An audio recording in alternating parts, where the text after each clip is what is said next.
How to add your Commonwealth Bank card to Apple Wallet. Hey everyone, welcome back to another tutorial video. In today's video, we'll talk about how you can add your Commonwealth Bank card to your Apple Wallet. So to do that, first of all, open the Commonwealth Bank app and log into your account. Now, once you've logged in, your homepage will look somewhat like this, where you'll have to basically tap on the cards option on the bottom right corner of your screen. After that, simply select the card which you'd like to add to your Apple Wallet. After that, it'll simply give you the option add to Apple Wallet. Once you've done that, simply tap on it and then you'll be taken to this page where you'll have to basically choose the card which you'd like to add to Apple Wallet. Tap on the option next. After that, it'll ask you to verify it using your Face ID.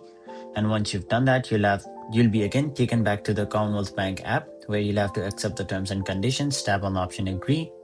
After that, it may take a few seconds to add your card to Apple Wallet, and once you've done that, it'll say that your card has been added to Apple Wallet. Now, using your card, you can pay in store, you can pay in app, and you can use it on public transports and etc.